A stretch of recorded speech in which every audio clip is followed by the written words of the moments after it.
Hola chicos, bienvenidos a otra presentación gramatical sobre el imperfecto.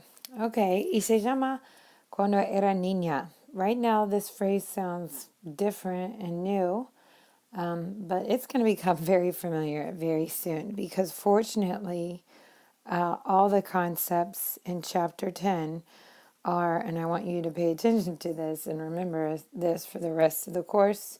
Chapter 10 concepts are probably the quote unquote easiest of the course. So, not chapter 9 was preterite, chapter 10 is imperfect, which I'll explain here in a second. 11 is preterite and imperfect, which is probably the most challenging chapter. And then chapter 12, although the concepts are not challenging to understand, it's a whole new set of conjugations to learn. They're the commands and the use of the subjunctive. So please take advantage of this chapter and do well. And let me know if you have any questions because it's not very difficult to grasp nor memorize. Okay, let's get started. Empecemos con el pasado. En la lección 9 aprendimos el pretérito, ¿no?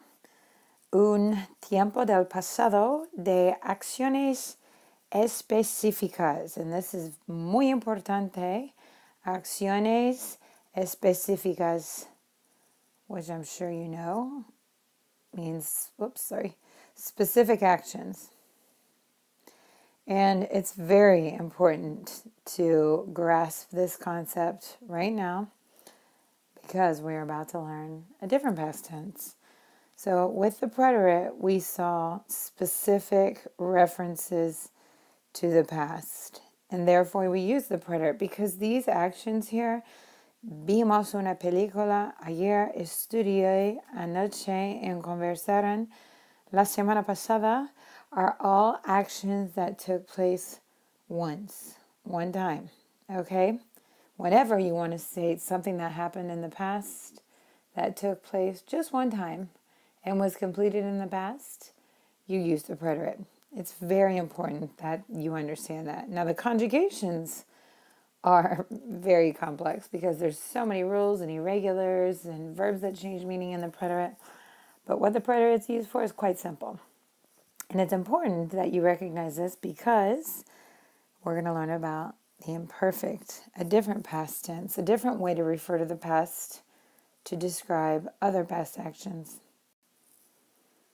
And in order to present this concept, as usual, you're going to find at the end of this course that meaning is the most important thing. And this is why I recommend, this is why I present the grammar and I don't solely rely on the cartoon little guy on the super site because I present the grammar with meaning and context. And then I want you to think about the grammar and you figure it out. Why? Because A, research supports this, and also B, this is how we learn language. This is how we learn our first language, and this is really the most effective way to learn other languages, especially grammar. Okay, so focus on the meaning first.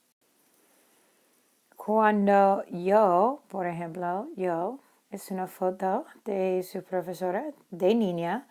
Cuando yo era niña, yo tocaba el piano con frecuencia.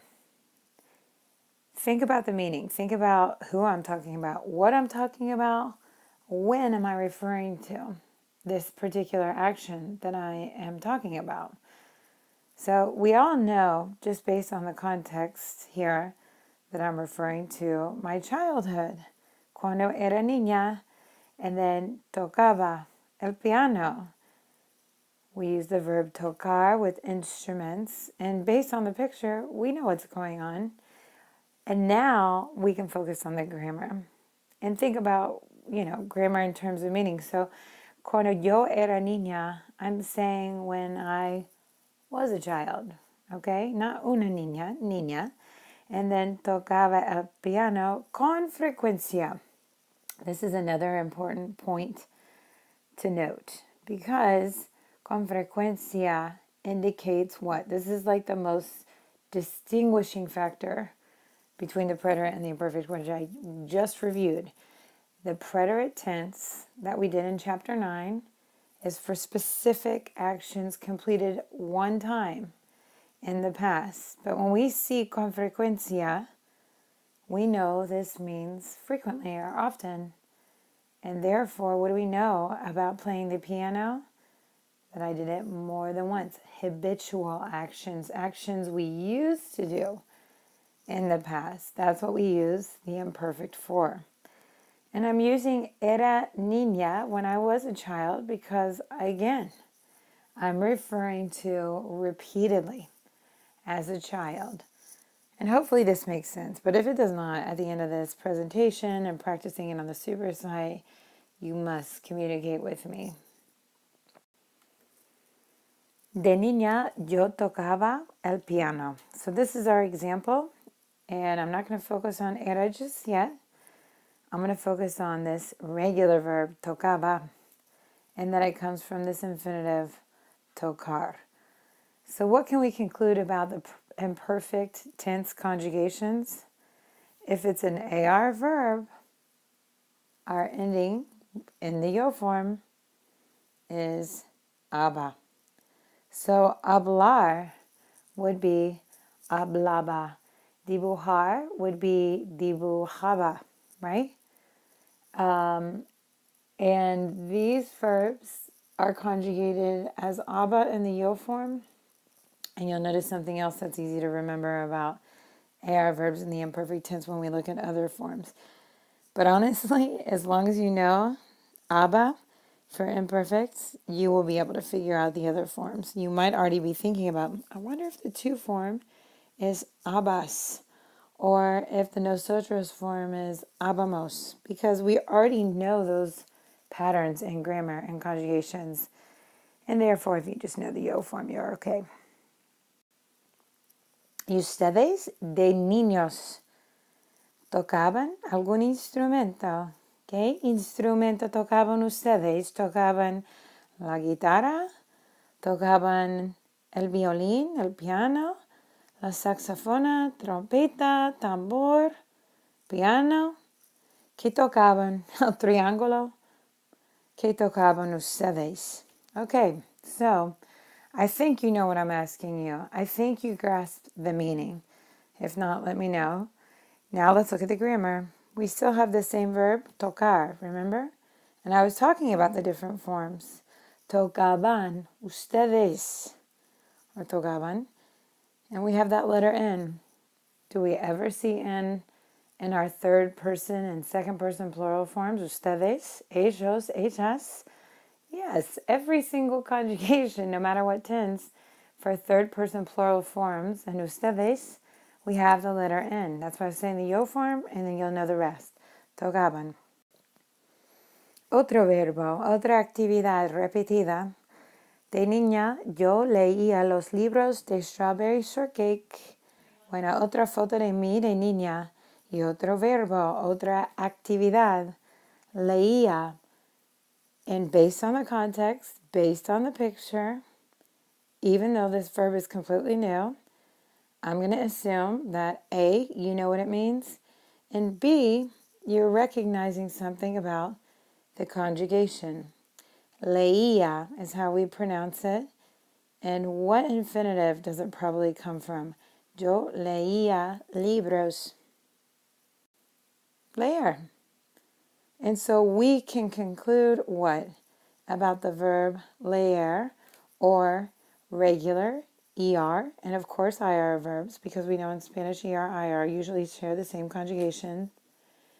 That an ER, IR verb that's regular, and you'll be happy to know that most verbs in the imperfect are regular. No stem changes. There's very few irregular verbs. No rules about cargars are verbs. None of that applies to the imperfect.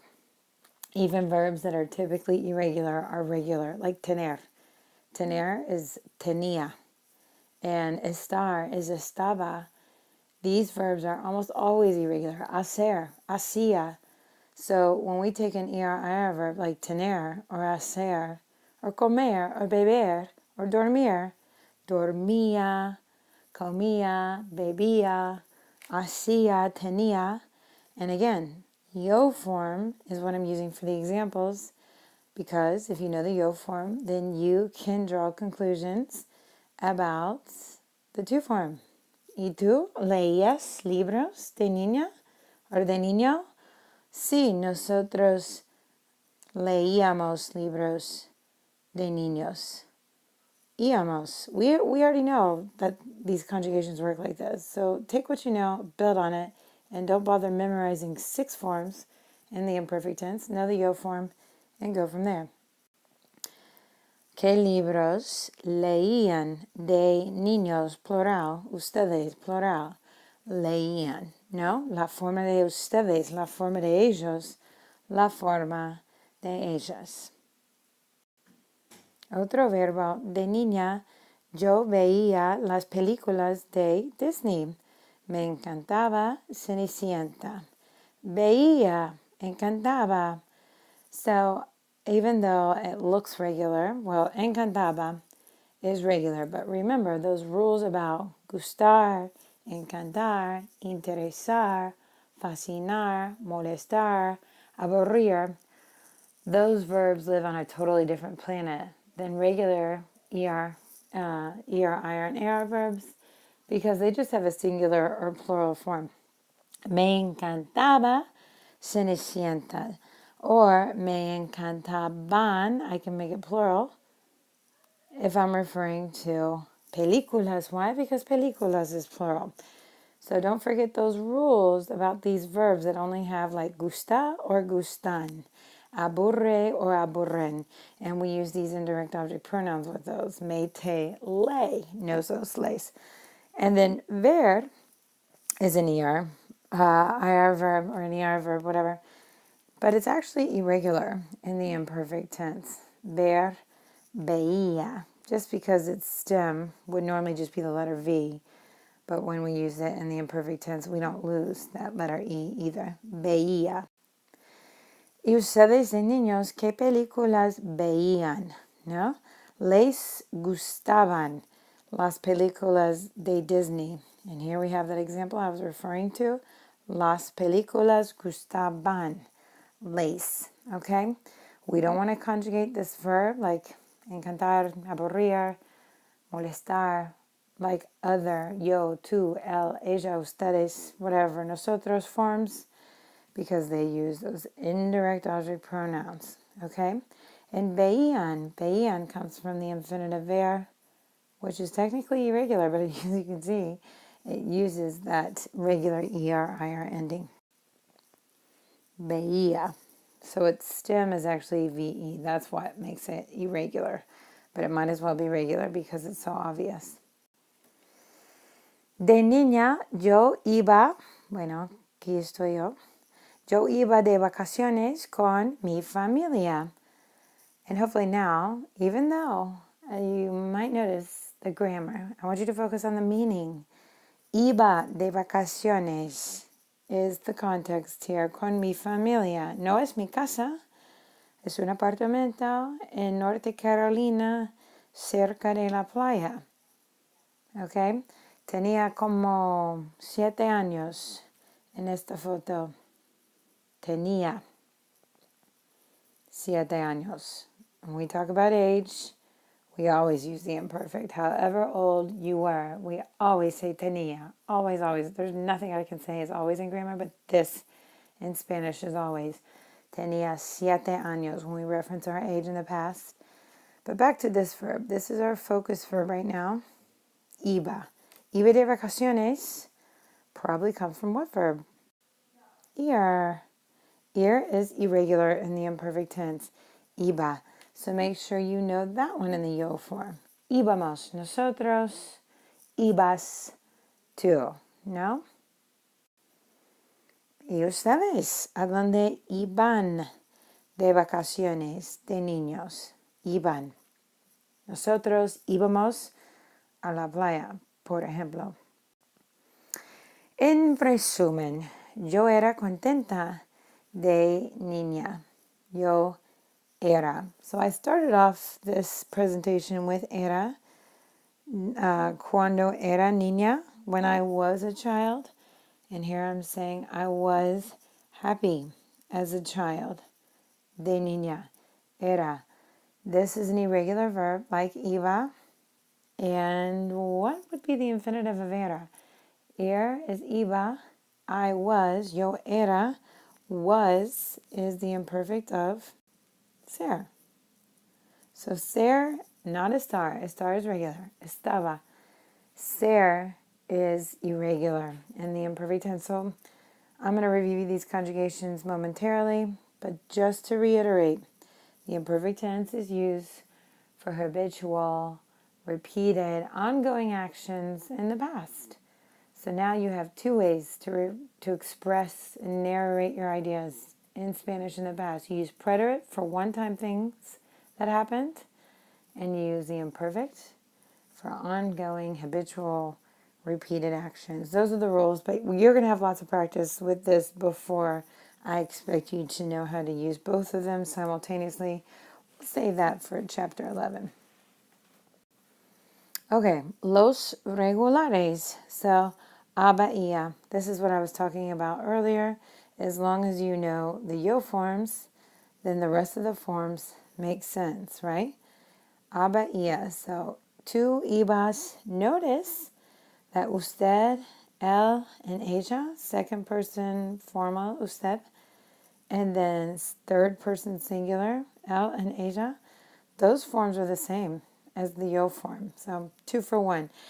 And then nosotros. So for AR verbs, the only conjugation, the only ending that has accent is on that first A. Habamos, hablábamos, bailábamos, dibujábamos. That's the only form due to syllables that has an accent mark. And then we have aban in ellos, ustedes. And I always present vosotros, but you don't have to know that for any tests. And then back to the accent marks, or los tildes, two, or all the forms, excuse me. Instead of a dot on an I, on the I, it's an accent mark, okay? Memorize these. Aba, ia. It's not really that hard. And the rest of the conjugations are logical. Y los irregulares. Now notice I didn't put bear here because bear is considered irregular. Veía, but it's so similar to an irregular one that I didn't list it. But you're responsible for knowing it. So iba and era. Iba. Iba a la playa, iba de vacaciones, iba a la casa de mis abuelos. And remember, when you're using ir means to go, so we need it to follow or be followed by a. Go to somewhere. Iba a la playa. Íbamos a la casa. Y tú ibas al parque. Speaking of ibas, just like the two for or the other conjugations, all the rest of these conjugations are logical. Íbamos, we need that accent on that I, just like AR verbs. Habamos, íbamos, they have the accent marks. And in ser as well, éramos. But as you can see, they're logical. So if you just know the yo form, you're truly good to go in all the other forms. Okay, so again, you don't need to know this until Lección 11, but I would never present el imperfecto after presenting el pretérito without making sure your foundation is very clear. So, imperfecto, acciones repetidas o habituales en del pasado, but el pretérito son, bueno, es o refiere a las acciones específicas, okay? One time completed in the past. Estudié español anoche versus de niña leía los libros. ¿Comprenden la diferencia? Si no comprenden la diferencia, necesitan comunicar conmigo rápidamente. Ok, en estos ejemplos les voy a dar una lista de 3 actividades que yo hacía de niña. Y ustedes necesitan identificar cuáles actividades de las 3 son ciertas o verdaderas y cuáles, cuál actividad si es una mentira o es falsa. Dos verdades y una mentira.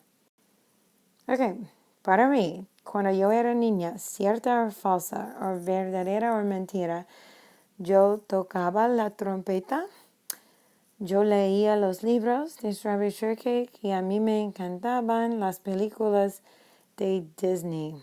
¿Cuál es la actividad falsa o mentira? ¿Cuál es la mentira?